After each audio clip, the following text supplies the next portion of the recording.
এটার মালিক তো আমি না, এর রাখাল আমি একে চড়াই, আমাকে একজন বেতন দেয় মালিক, ওই বেতনের আড়াতে আমি এটা চালাই, এটা দায়িত্ব, দেখাশোনার দায়িত্ব, এটা বিক্রি করার দায়িত্ব আমার না, দেওয়ারও দায়িত্ব আমার। বলছে তাহলে বিক্রি করো, বলছে না তাও করবো না। বলছে তোমার মালিক কি দেখবে নাকি? বলছে মালিক দেখো না, তাতে গেছে তুমি বলবা যে এই একটা বকরি কি করেছে, নেকড়ে খেয়ে ফেলছে, নেকড়ে ধরে নিয়ে গেছে।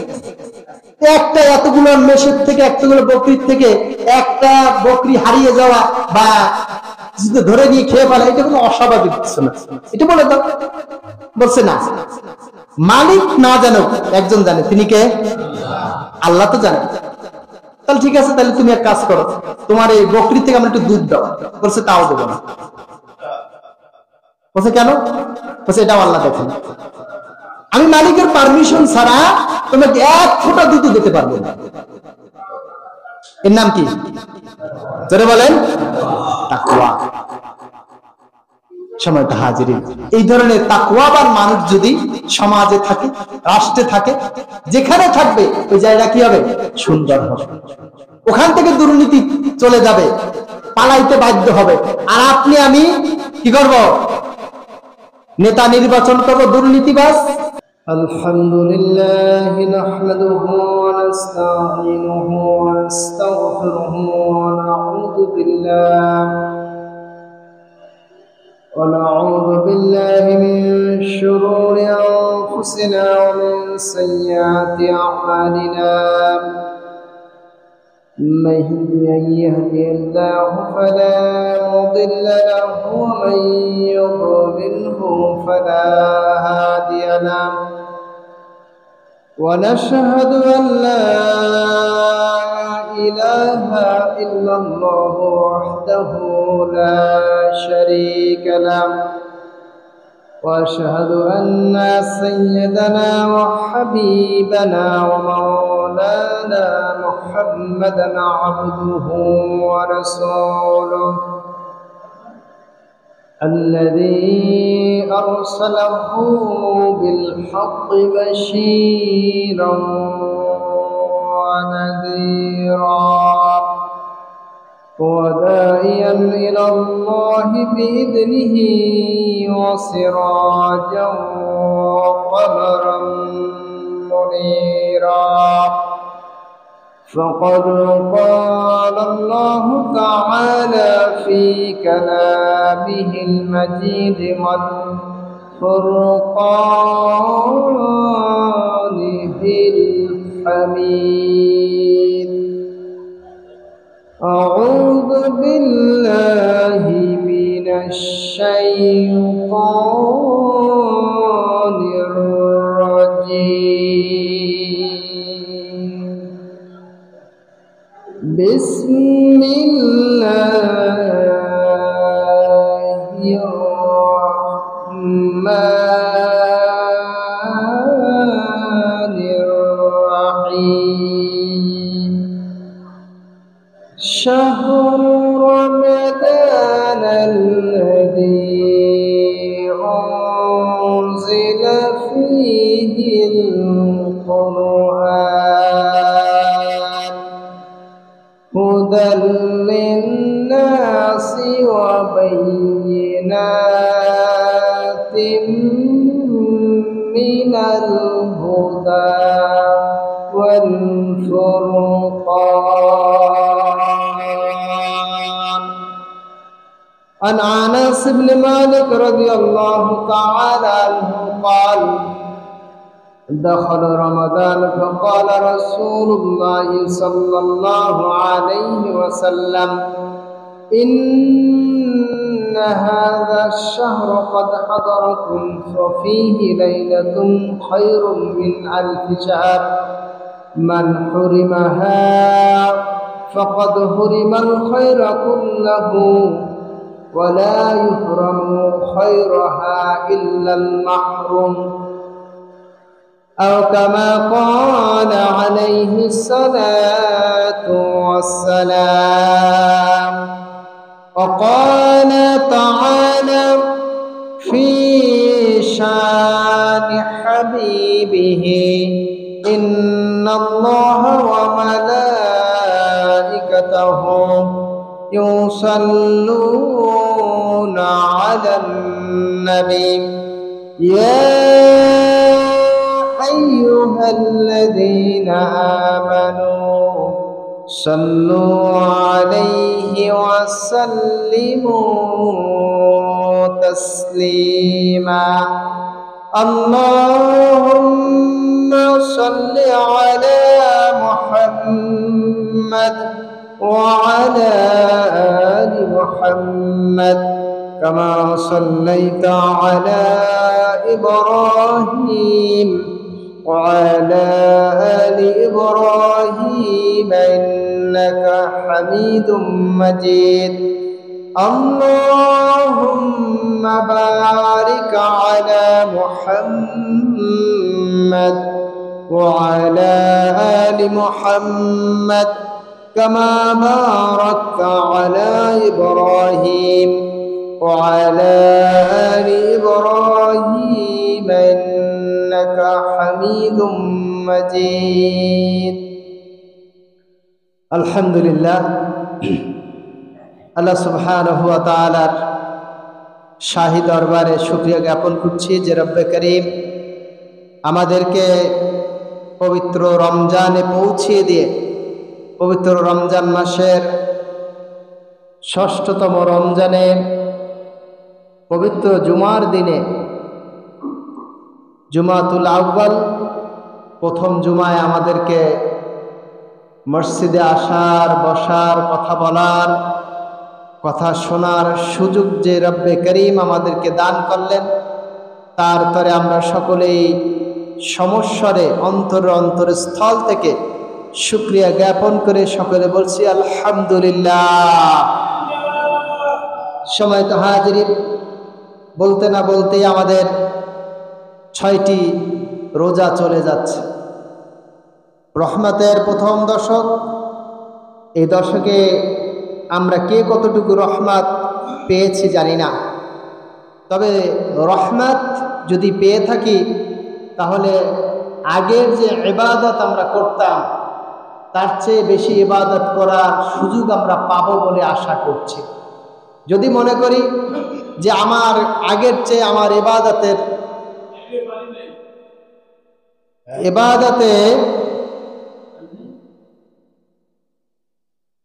আমাদের আগের চেয়ে বেশি আমরা ইবাদত করতে পারছি বা আমাদের ইবাদতে আরো আন্তরিকতা বেড়েছে, তাহলে মনে করতে হবে হয়তো আমরা আল্লাহর রহমত পেয়েছি।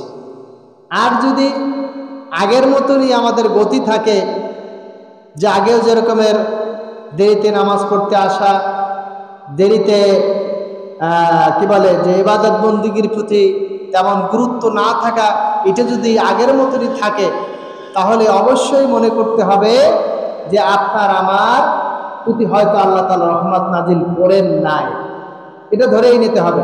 আজকে পবিত্র জুমার দিন, রমজান মাসের জুমা, অথচ আমাদের মুসল্লিদের অবস্থা খুবই খারাপ। সমেত হাজিরিন,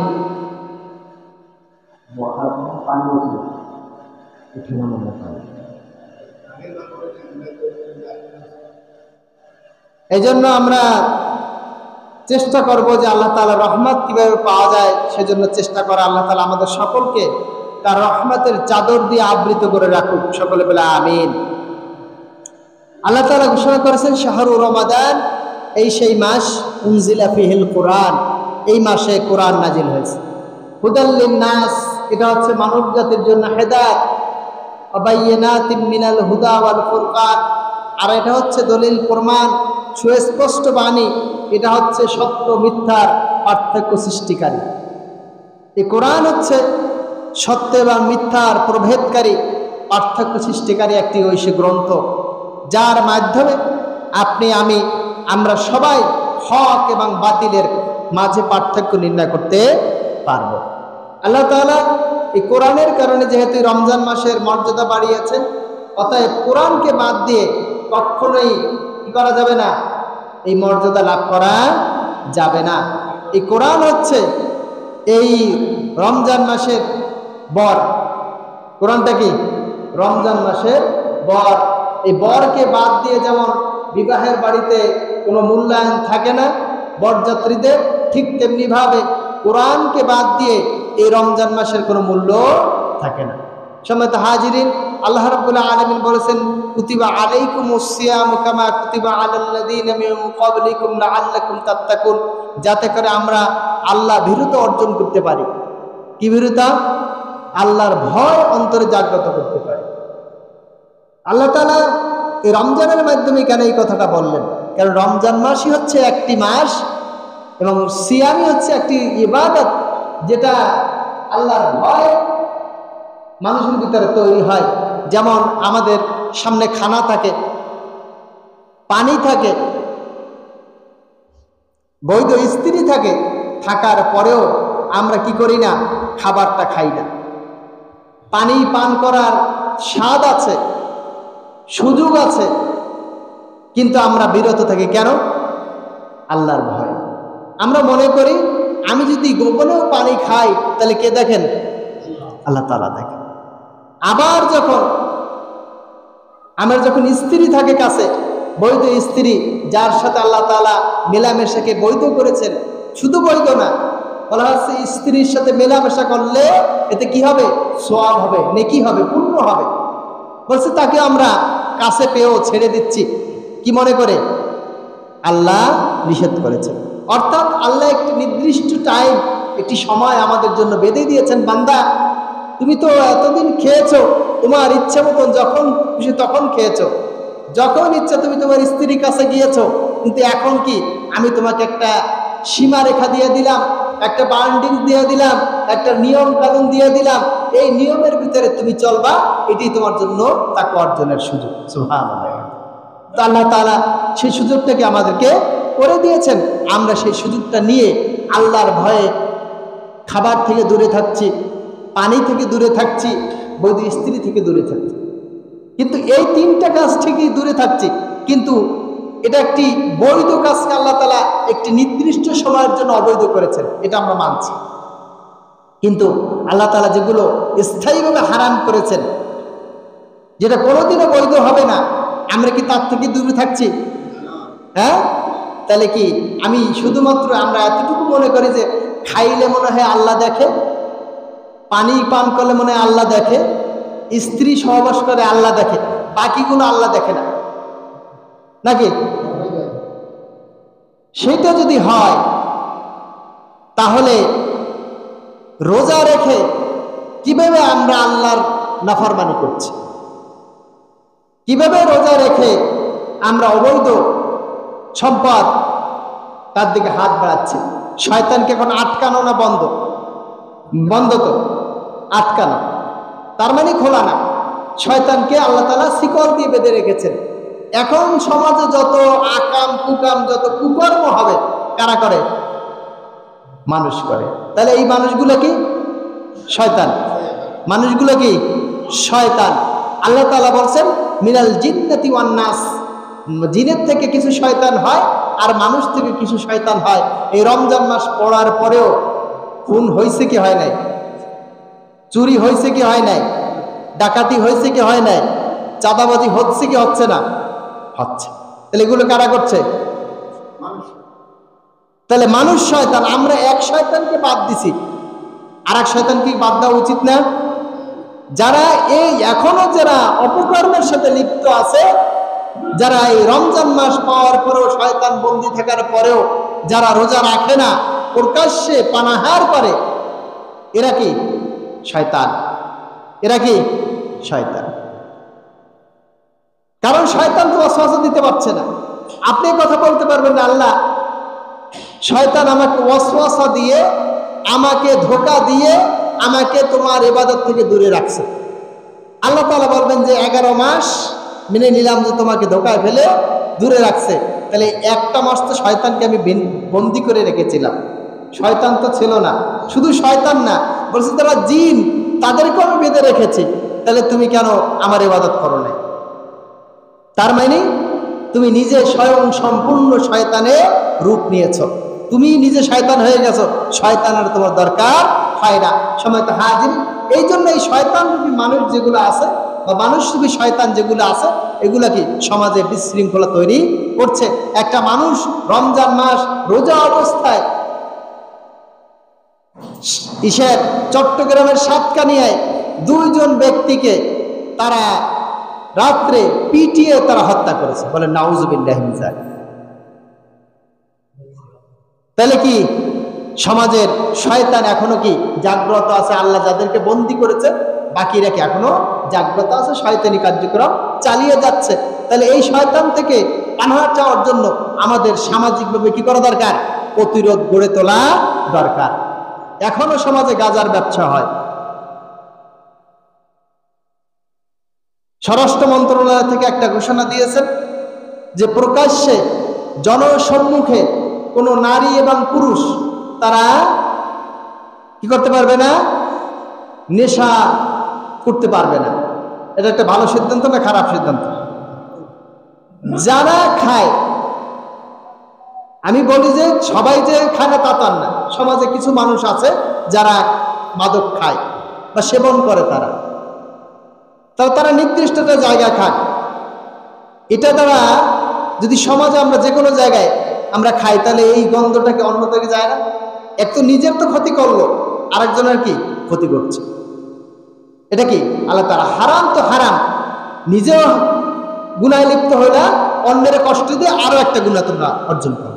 তো এটা বলার কারণে কিছু নেংটি, কিছু ওই কি বলে যে তথাকথিত প্রগতিবাদী যারা নিজেদেরকে খুব সুশীল মনে করে, তারা রাস্তায় নেমেছে স্লোগান দিচ্ছে, তারা এটা মানে না। আমি তো মনে করি এই স্বাধীনতার পরে যে ঘোষণাগুলো আসছে ভালো ঘোষণা, তার ভেতরে সবচেয়ে ভালো ঘোষণা হচ্ছে যে প্রকাশ্যে জনসম্মুখে মাদক সেবন করতে পারবে না। এটা ভালো সিদ্ধান্ত ছিল। আরে রমজান মাস, এটাকে তারা কি উল্টা দিকে নিয়ে যাওয়ার চেষ্টা করছে। তাহলে শয়তান কোন কাজে লাগে? এখন যে শয়তান সারা যারা এই শয়তানি করছে, তা আমি তো মনে করি শয়তান তাদের কাছে হার মানে। তারা বলে যে ভাই তোদের কাছে পানাহা চাই, মাপ চাই, যে তোর কাছে স্যালেন্ডার করলাম। তোর মতন শয়তান থাকতে আল্লাহ যে আমারে কেন শয়তান উপাধি দিল আমি বুঝে আসি না। সবাই তো হাজিরি।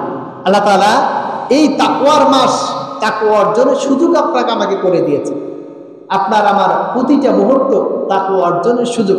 আমার যদি এই ধ্যান খেয়াল যদি এইটা আসে যে আমি খাচ্ছি না কেন, এই উপলব্ধি আমার আনতে হবে।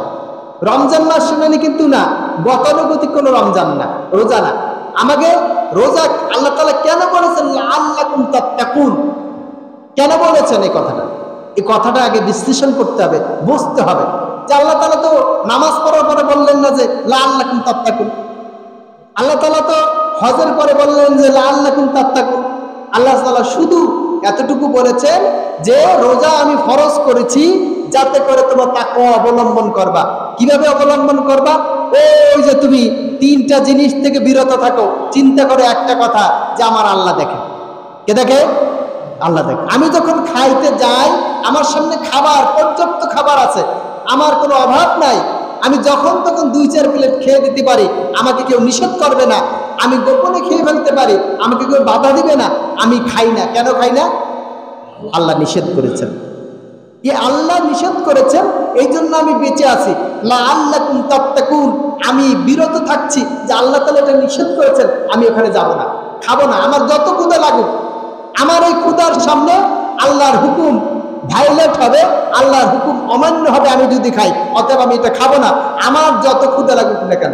গতকালকে একজনে আমার কাছে ফোন দিয়েছে, বলছে যে একজন অসুস্থ, একজন ডাক্তার ফোন দিয়েছে যে এই লোকটা অসুস্থ, সে স্যালাইন দেবে। স্যালাইন দিলে রোজা যাবে কিনা? তা আমি বললাম যে যদি এই স্যালাইন দিয়ে যদি খাবার যে ক্ষুধা যদি নিবারণ হয়, খাবার চাহিদা যদি পূরণ করে, তাহলে কি হবে? রোজা ভেঙে যাবে। যদি খাবার চাহিদা যদি না থাকে তাহলে তার রোজা ভাঙবে না, সমস্যা নেই, দেওয়া যাবে। ওই ভদ্রলোক বলল যে সে মানতেই রাজি না, বলছে আমি মরে যাব, তারপরে রোজা কি ছাড়বো না, আমি স্যালাইন দেবো না, লাগলে আমি মারা যাবো। এই যে একটা অনুভূতি তার ভেতরে যে আমি রোজা রাখবো, আল্লাহ তাআলা হুকুম করেছেন আমি পালন করবো, মরে গেলেও আমি এটা করবো না। তাহলে এই চিন্তা যদি আমি যখন ব্যবসায় যাই, তখন যদি মনে করি আমি যে ব্যবসায় ভেজাল দিচ্ছি, এটা কে দেখছেন? এই যে তাকওয়া, এই যে তাকওয়া আসলে আমি খাইতে গেলে যেমন আল্লাহ আমাকে দেখছেন, ঠিক কি আমি ব্যবসায় যখন ভেজাল দিতে যাব তখন কি আল্লাহ দেখে না? না আসলে চশমা পরে আল্লাহ কালো চশমা, যে যাক ওই বান্দার ওই কাজটা আমার দেখার দরকার নেই, ওর যা আছে তাই করো, তাই নাকি? আল্লাহ কি সব দেখেন না? দেখেন। তাহলে এইটা যদি আমি ওই অনুভূতিটা যদি ওইখানে নিয়ে আসি যে আমি রোজা রাখছি, আমি খাই না, কেন খাই না আল্লাহ দেখেন। ঠিক আমি ব্যবসা করছি, আমি ব্যবসায় ভেজাল দেবো না, কেন দেবো না? আল্লাহ নিষেধ করেছেন, আল্লাহ দেখেন। ভেজাল দিলে আমি ধরা খাবো আল্লাহর ক্যামেরায়। আমি মাপে কম দেব না, কেন কম দেব না? কারণ আল্লাহ তাআলা নিষেধ করেছেন, লা তুফসিরুল মিজান, মাপে কম দিও না, ওজনে কম দিও না, আল্লাহ তাআলা নিষেধ করেছেন। আমি যদি এইটা দিতে যাই তাহলে কে দেখবেন? আল্লাহ দেখবেন। এই অনুভূতি যদি আমার আসে, আমি আপনার কাছ থেকে মাল আনবো, আমি বেশি আনবো না কারণ আল্লাহ নিষেধ করেছেন, এটি যদি আমার অনুভূতি আসে, আল্লাহ তাআলা দেখছেন আমি যেটা করছি, আমি এটাকে করব না। আমি যখন ছিনতাই করতে যাই, আমার ভিতরে যদি অনুভূতি আসে আমি এই ছিনতাই করতে যাচ্ছি, আমি কেউ না দেখলেও আল্লাহ তাআলা ছিনতাইকে হারাম করেছেন, আমি এটা করব না, আল্লাহ তাআলা নিষেধ করেছেন, আমি তাকওয়ার কারণে ফিরে আসলাম। এর নাম কি? তাকওয়া। লাআল্লাকুম তাত্তাকুন। এই একটা মাস আপনাকে প্রশিক্ষণ দিচ্ছে তিনটা জিনিস দিয়া, তিনটা বৈধ জিনিসকে আল্লাহ তাআলা সাময়িক সময়ের জন্য হারাম করে বললেন যে বান্দারে তুমি কি এই একটা মাস বৈধ জিনিস থেকে দূরে থাকো। যখন তুমি বৈধ জিনিস থেকে দূরে থাকার অনুভূতি তোমার জাগ্রত হবে যে আল্লাহ তাআলা আমাকে এটা নিষেধ করেছিলেন, এই জন্য আমি সাময়িক সময়ের জন্য বিরত আছি, আল্লাহ দেখেন এটা চিন্তা করে বাকি সময়টাও আমি যেন সমস্ত অন্যায় কাজ থেকে, আল্লাহ নিষিদ্ধ কাজ থেকে দূরে থাকি, আল্লাহ নির্দেশিত কাজগুলো যেন আমি করি, কারণ আমার আল্লাহ দেখছেন। এইটা যখন অনুভূতি হবে লাআল্লাকুম তাত্তাকুন, তখনই আমার রোজা সাকসেস হবে। কথা কি বলছেন? এটি যদি না আসে, আমার এই রমজানের লাআল্লাকুম তাত্তাকুন যদি আমি মুত্তাকি না হতে পারি, আমি যদি পরহেজগারিতা অবলম্বন করতে না পারি, আমি পরবর্তী মাসে যদি অন্যায় কাজ থেকে নিজেকে ফেরত না রাখতে পারি, আমি যদি বৈধ কাজে নিজেকে সম্পৃক্ত করতে না পারি, তাহলে আমার এই রোজা কোনো কাজে আসে। কথা কি আমার বলছেন? লাআল্লাকুম তাত্তাকুন, আল্লাহ বলছেন হয়তোবা তোমরা খোদাভীতি অর্জন করবে। কদ আফলাহাল মুমিনুন, আল্লাহ এক জায়গায় বলছেন যে মুমিনরা সফল হয়ে গেছে, আর এখানে বলছেন কি লাআল্লাকুম তাত্তাকুন, না না তোমরা খোদাভীতি অর্জন করে ফেলো নাই, হয়তোবা করবা। কারণ রোজা তো সবাই অনেকেই রাখবে, অনেকেই রোজা রাখবে।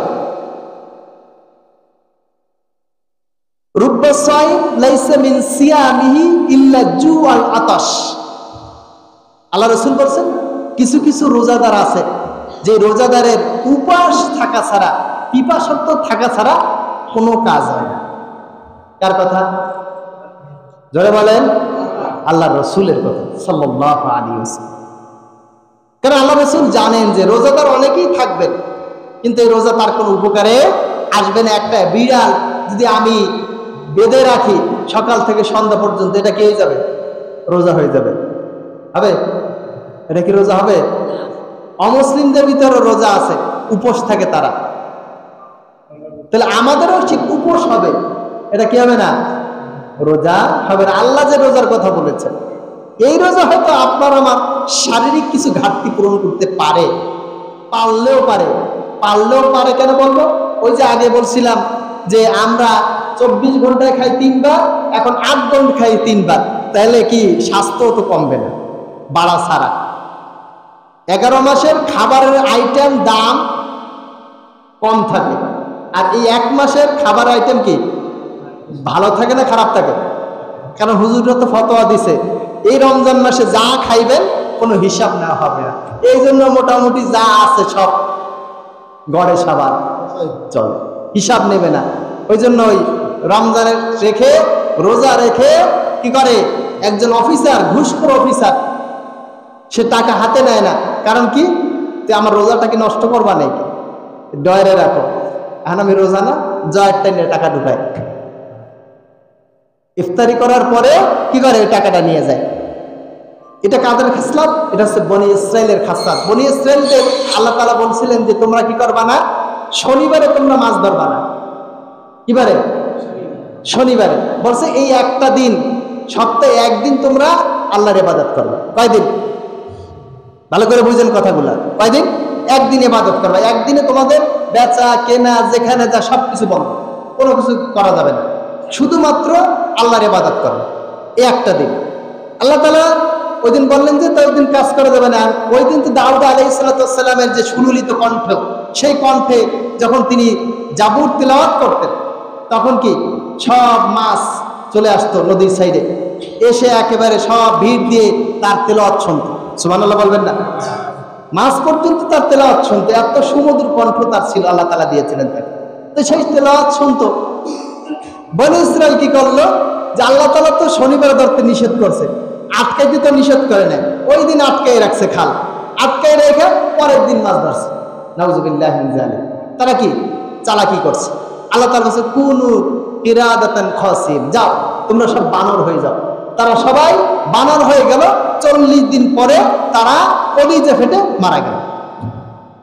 শাস্তি আল্লাহ তাআলা দিয়ে দিলেন সাথে সাথে। এইরকমের যদি আল্লাহ তাআলা আপনার আমার যদি শাস্তি না বৈধ করতেন মুহাম্মদ সাল্লাল্লাহু আলাইহি সাল্লাম, তাহলে হয়তো দেখা গেছে এখানে কিছু মানুষের বদলে বান্দর পাইতাম। সমাজে রাস্তাঘাটে দেখতাম বান্দর আর বান্দর, কারণ ওই যে আল্লাহর হুকুম অমান্য করছে। আল্লাহ তাআলা তো এই উম্মত মুহাম্মাদের জন্য কি বান্দর বানানোর, শুকুর বানানোর, এগুলো আল্লাহ তাআলা, আল্লাহ রাসূল পছন্দ করে না। আল্লাহ তুমি আমার উম্মতরে শাস্তি দাও, কিন্তু এরকমের শাস্তি দিয়ে না যাতে আমার সম্মান নষ্ট হয়। আল্লাহ রাসূল আমাকে বাঁচাই দিলেন, যার কারণে বান্দর হচ্ছে, নাহলে বান্দরের অভাব থাকতো না সমাজ। খালি বান্দর, বড় বড় বান্দর পাইতাম। হ্যাঁ, আল্লাহ তাআলা নিষেধ করে দিলেন লাআল্লাকুম তাত্তাকুন। এখানে তারা কি করেছে? ধোঁকাবাজি করেছে। ইন্নাল্লাহ হারামা আলাইকুমুল গাসসা। আল্লাহ রাসূল বললেন আল্লাহ তাআলা প্রতারণাকে হারাম করেছেন, আর তারা আল্লাহর সাথে প্রতারণা করেছে। তাহলে কি ওই যে দয়ের পা নেই, টাকা এখন নেয় না, পরে যে টাকা কি নেয়, ওটা কোথায় যায়?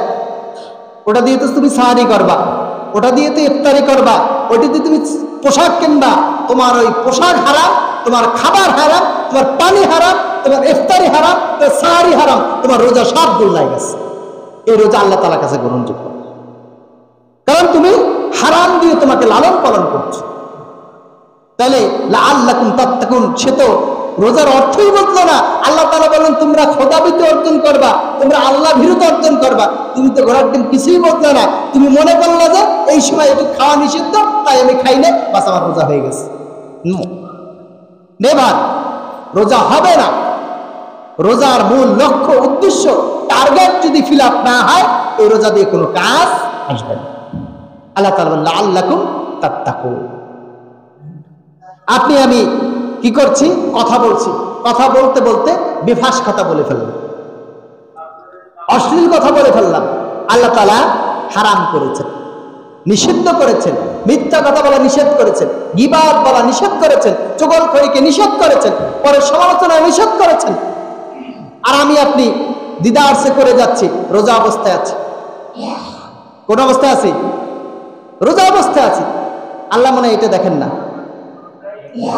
কথা বলে না।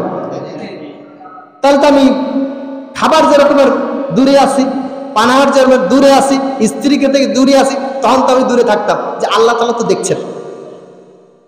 আল্লাহ তাআলা তো দেখছে। এই ফিলিংস, অনুভূতি আপনার আমার ভিতরে জাগ্রত না হলে লাআল্লাকুম তাত্তাকুন, এই রোজা আপনার জন্য তাকওয়া আনবে না। আর যদি তাকওয়া না আনতে পারে, তাহলে আপনার রোজা কোনো কাজে লাগলো।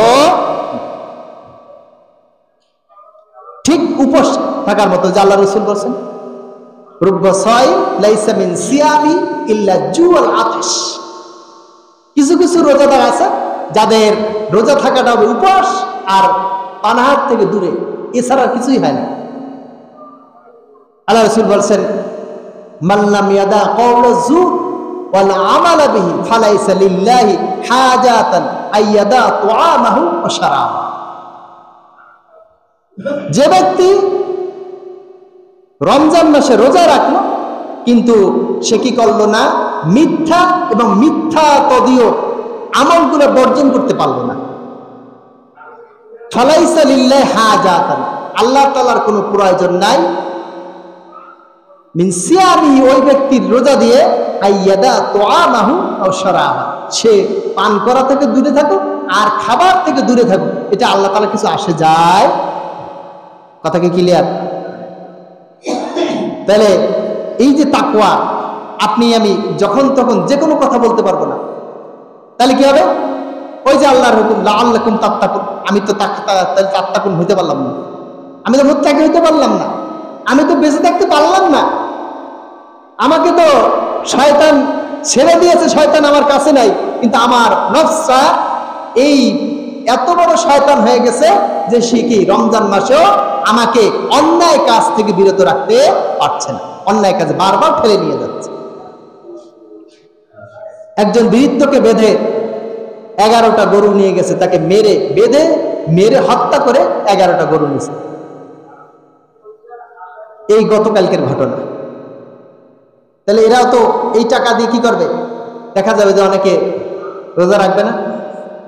চোরদের ভিতরে রোজাদার নাই, কথা বলে না।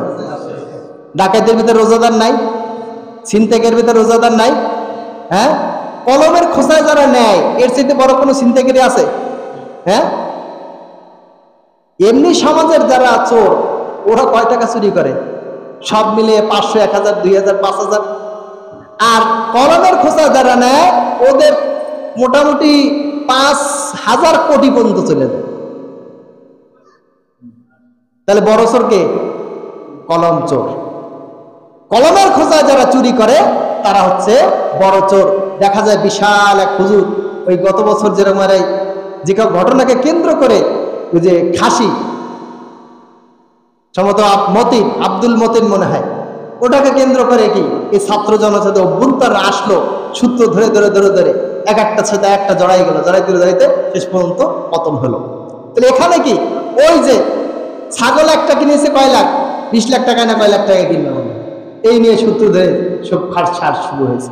তাহলে একটা মানুষ যারা সরকারি চাকরি করে তারা যে বেতন পায়, তাদের যে স্ট্যাটাস, তাদের যে চাল চলন, তাদের যে খাবার আইটেম, তাদের যে থাকার ব্যবস্থা, সব মিলিয়ে মনে করে 1 লাখ টাকা সে সেভ করতে পারে। কয় লাখ? 1 লাখ। তাও কষ্টকর, কারণ যেমন গান তেমন কি চর। 1 লাখ টাকা সে সেভ করলো প্রত্যেক মাসে। বছরে কয় মাস? 12 মাস। 12 মাসে কয় লাখ সেভ করলো? 12 লাখ। আচ্ছা, সে 10 বছরে কয় লাখ সেভ করলো? 1,20 লাখ। 10 বছরে সে চাকরির মেয়াদ থেকে সর্বোচ্চ 37 বছর চাকরি করতে পারে, সেখানে 40 বছর ধরেন, তাহলে 4 বার 48, 4,80 লাখ টাকা। একটা লোক সর্বোচ্চ সেভ করে, সে সেভ করতে পারে তার চাকরি জীবনে 4,80 লাখ টাকা।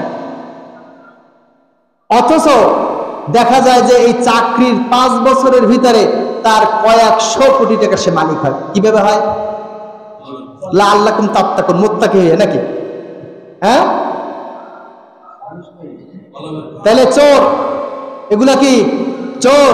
আর এই চোরের যত যন্ত্রণা আপনার আমার ভোগ করতে হচ্ছে। বলে কিভাবে? দ্রব্যপণ্যের দাম যে বাড়ে, কিভাবে বাড়ে? এই দোকানদার বাড়ায়। হ্যাঁ, বাড়াইতে সিন্ডিকেট নিয়ন্ত্রণ করে কারা? রাষ্ট্রশক্তি। রাষ্ট্রশক্তি পরিবর্তন না হলে এই সিন্ডিকেট ভাঙা যাবে না। আর সিন্ডিকেট না ভাঙা পর্যন্ত এই সাধারণ মানুষের কোনো কি নাই, কি বলছে, পরিত্রাণ পাওয়া যাবে না। আফগানিস্তানে দেখিয়ে দিয়েছেন। এর আগে আমি একদিন এই কথা বলেছিলাম যে একটা ট্রাক তার গন্তব্যে পৌঁছাইতে প্রায় 7,000 টাকা লাগবে অতিরিক্ত। এই জায়গার সাদা, সুদাকার সাদা, এই সাদা সেই সাদা দিতে দিতে 7,000 টাকা। আফগানিস্তান সরকার যখন তালেবানরা সরকার গঠন করলো তখন এই 7,000 টাকা মৌকুফ, 1 টাকাও দেওয়া লাগে। সুবহানাল্লাহ বলবেন না? এটা ইসলামী রাষ্ট্রের সুফল। আপনার আমার যখন এই ধরনের সিন্ডিকেট যখন ভাঙতে পারবো, দেখবেন যে সাধারণ বাংলাদেশে যে পরিমাণে সম্পদ আছে, এই সম্পদ যদি সুষ্ঠু বন্টন হয়, সঠিকভাবে যদি ব্যবহার হয়, আর দেশে যদি যাকাত ব্যবস্থা চালু হয়ে যায়, 10 বছরের ব্যবধানে আল্লাহর কসম করে বলতে পারি বাংলাদেশে কোনো গরিব থাকবে না। একটা গরিব খুঁজে পাওয়া যাবে না, একটা গরিব। কিন্তু আমাদের দেশে প্রতিনিয়ত গরিব বাড়ছে। কারণ কি? কারণ যাদের খোলা দরকার তারা ফলতেই আছে। চাঁদাবাজ যারা ছিলেন, চাঁদাবাজ পরিবর্তন হয়েছে, চাঁদাবাজি পরিবর্তন হয়নি। কথা কি বলছেন? কি পরিবর্তন হয়েছে? চাঁদাবাজ। কিন্তু চাঁদাবাজি পরিবর্তন হয় নাই, ওখানে আরেকজন ঢুকে গেছে, আরেকজন ঢুকে গেছে। আগে দেওয়া লাগতো 800 টাকা, এখন দেওয়া লাগে 150 টাকা, তারপরেও তারা সন্তুষ্ট না। এ আমার কথা না, এ হচ্ছে কি যারা ভুক্তভোগী তারা বলছেন যে আগে দিতাম 500, এখন দিয়ে 1000, তাতেও তারা সন্তুষ্ট না। তাহলে কি জিনিসের দাম বাড়বে না কমবে? তারপরে তো ইউনূস সরকারকে ধন্যবাদ যে এই রমজানে অন্তত আহামরি কোনো কিছু দাম বাড়ে না, একটু নিয়ন্ত্রণ আছে, একটু। তাইতে যদি এই অবস্থা হয়, যদি টোটালটা নিয়ন্ত্রণ হয়ে যায়, তাহলে কি মানুষ শান্তি ভোগ করবে না? সময়ত হাজির লাআল্লাকুম বলেন তাত্তাকুন, বলেন কি লাআল্লাকুম তাত্তাকুন, তাকওয়া। এই হচ্ছে তাকওয়া। ওমর রাদিয়াল্লাহু তাআলা আনহু একদিন গেলেন, মাঠে গেলেন, মরুভূমি, তার পিপাসা লেগেছে। ওমর রাদিয়াল্লাহু তাআলা আনহু একটা রাখাল দেখলেন, সে ছাগল চড়াচ্ছে। বলল যে রাখাল এদিকে আসো। কি হয়েছে? বলছে যে তোমার তো অনেকগুলো বকরি, এখান থেকে আমার একটা দাও, আমার ক্ষুধা লাগছে, আমি একটু এটা খেয়ে নিই। প্রথমে প্রস্তাব দিলে একটু বলে যে হ্যাঁ দাও। বলছে না, দেবো না। কেন? বলছে এটার মালিক তো আমি না, এর রাখাল আমি এটা চড়াই, আমাকে একজন বেতন দেয় মালিক, ওই বেতনের আড়াই তুমি এটা চড়াই, এটা দায়িত্ব, দেখাশোনার দায়িত্ব, এটা বিক্রি করার দায়িত্ব আমার না, দেওয়ারও দায়িত্ব আমার। বলছে তাহলে বিক্রি করো। বলছে না, তাও করবো না। বলছে তোমার মালিক কি দেখবে নাকি? বলছে মালিক দেখবে না, তাতে গেছে, তুমি বলবা যে এই একটা বকরি কি করেছে, নেকড়ে খেয়ে ফেলছে, নেকড়ে ধরে নিয়ে গেছে। একটা এতগুলো মেষের থেকে, এতগুলো বকরির থেকে একটা বকরি হারিয়ে যাওয়া বা ধরে নিয়ে খেয়ে ফেলা, এটা কোনো অস্বাভাবিক কিছু না, এটা বলে দাও। বলছে না, মালিক না জানুক, একজন জানে, তিনি কে? আল্লাহ তো জানে। তাহলে ঠিক আছে, তাহলে তুমি এক কাজ করো, তোমার এই বকরি থেকে আমরা একটু দুধ দাও। বলছে তাও দেবো না। বলছে কেন? বলছে এটাও আল্লাহ দেখেন, আমি মালিকের পারমিশন ছাড়া তোমাকে 1 ফোঁটা দুধ দিতে পারবো না। এর নাম কি? জোরে বলেন তাকওয়া। সময়ত হাজিরিন, এই ধরনের তাকওয়াবান মানুষ যদি সমাজে থাকে, রাষ্ট্রে থাকে, যেখানে থাকবে ওই জায়গা কি হবে? সুন্দর হবে। ওখান থেকে দুর্নীতি চলে যাবে, পালাইতে বাধ্য হবে। আর আপনি আমি কি করব? নেতা নির্বাচন করব দুর্নীতিবাজ, নেতা নির্বাচন করব ধর্ষক, দায়িত্বশীল নির্বাচন করব চোর, দায়িত্বশীল নির্বাচন করব বাটপার, দায়িত্বশীল নির্বাচন করব চাঁদাবাজের কি ওস্তাদ লিডার, আর বলবো যে আমরা দেশে শান্তি আনছি। সম্ভব? জোরে বলেন সম্ভব। লাআল্লাকুম তাত্তাকুন। মুত্তাকি যখন চলে যাবে, যেখানে যাবে, মুত্তাকি যেখানে যাবে সেখানের পথ কি পরিবর্তন হয়ে যাবে। আল্লাহ তাআলা কেন মুত্তাকি বানাবেন? মুত্তাকি বানিয়ে আল্লাহর লাভ কি? তাকে কি পুতুল করে সাজাই রাখবেন? তাকে সমাজে চালাবেন, সমাজ পরিচালনা করাবেন, তাকে দিয়ে সংসার পরিচালনা করাবেন, রাষ্ট্র পরিচালনা করাবেন। এই ধরনের তাকওয়াবান মানুষ যখন একত্রিত হয়ে যখন রাষ্ট্র সমাজে বিচরণ করবে, তখন সমাজের রূপরেখা পাল্টে যাবে। মানুষের শান্তির জন্য তাকওয়াবান মানুষ ব্যতীত মানুষের শান্তি আনা সম্ভব? সম্মানিত হাজিরিন, আল্লাহ তাআলা বলেন লাআল্লাকুম তাত্তাকুন, আমি তোমাদের উপর রোজা ফরজ করেছি যাতে করে তোমরা মুত্তাকি হতে পারো, আল্লাহকে ভয় করতে পারো। এই 11 মাস বাকি যা আছে, এই বাকি মাস যেন তোমার অন্তরের ভিতরে জাগ্রত হয়, আমি তো এই 1 মাস আল্লাহ বৈধ জিনিসকে হারাম করেছিল, আমি এর থেকে বিরত ছিলাম, এখন তো আমাকে পার্মানেন্টলি অসংখ্য জিনিস হারাম করেছে, এটাও আল্লাহ দেখতে পান, অতএব এর থেকে আমাকে বিরত থাকা। এই ফিলিংস, এই অনুভূতি যখন আপনার আমার ভিতরে জাগ্রত হবে, তখন মনে করবেন যে আপনার রোজাটা কাজে লেগেছে। আর যদি না লাগে, তাহলে মনে করবেন যে এই রোজা দিয়ে আমার কোনো লাভ হয় নাই, আমি ওই বিড়ালের মতন উপবাস ছিলাম, অন্য অন্য ধর্মের অবলম্বী যারা তাদের মতো শুধু উপবাসী থেকে গেছি, আমাকে এই রোজা আমার শুধুর মতো না খাইয়ে রাখছে, আমাকে শুধু পিপাসার্থ রেখেছে, আমাকে স্ত্রী সম্পদ থেকে দূরে রেখেছে, আর কিছু করতে পারে। সময়টা হাজির, আল্লাহ তাআলা বলছেন লাআল্লাকুম, বলেন সবাই তাত্তাকুন। কি বলছেন? লাআল্লাকুম তাত্তাকুন। সম্মানিত হাজিরিন, এই জন্য আপনার আমার রোজাটাকে মুত্তাকি বানানোর জন্য সহায়ক হিসেবে কাজ করা দরকার। আমার হাতটা যেন মুত্তাকি হয়ে যায়, আমার হাত দিয়ে যেন আল্লাহ নিষিদ্ধ কোনো কাজের উপরে হাত না পড়ে। আল্লাহ নিষেধ করেছেন, যখনই হাত দিতে যাব তখনই বলবো, আল্লাহ তাআলা বলেছেন লাআল্লাকুম তাত্তাকুন, আমি তো রোজা রেখেছিলাম, এই হাতটা তুই ওদিকে যাইস না, কারণ এটা তাকওয়া বিরোধী কাজ। এটা করলে তুই আল্লাহ তাআলার সাথে যে ওয়াদা করেছিস সে ওয়াদা তোর ভঙ্গ হয়ে যাবে, হাত যাওয়া যাবে না।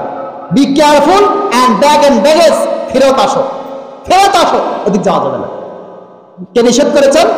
আল্লাহ তাআলা নিষেধ। আমি দেখতেছি একটা জিনিস, ওইটা আল্লাহ নিষেধ করেছেন, নিষিদ্ধ জিনিস।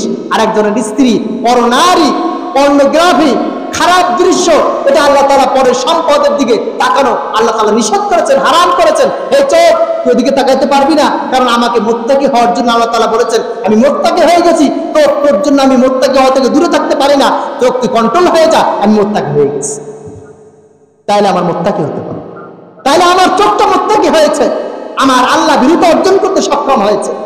আমার পা দিয়ে যেন আমি বামপন্থী না হাঁটি, আমি যেন বামের দিকে না যাই, আমি যে আল্লাহ নিষিদ্ধ পথে না হাঁটি। আমি যখন এই পা যখন চলবে তখন পাকে আমি বুঝাবো, পা তোর জন্য আমি জাহান্নামে যেতে রাজি না, তুই আমার একটা শরীরের অংশ, আমার বাকি অংশগুলো সঠিক আছে, মুত্তাকি আছে, তুই একমাত্র পা মুত্তাকি হইতে পারিস না, তোর জন্য আমি জাহান্নামে যেতে পারবো না, তুইও কন্ট্রোলে আসতে হবে, তুই নিষিদ্ধ পথ থেকে দূরে থাকতে হবে। এটা যখন করতে পারবো, লাআল্লাকুম তাত্তাকুন, তাইলে আমার রোজা সফল হয়েছে, আমি মুত্তাকি হয়ে গেছি।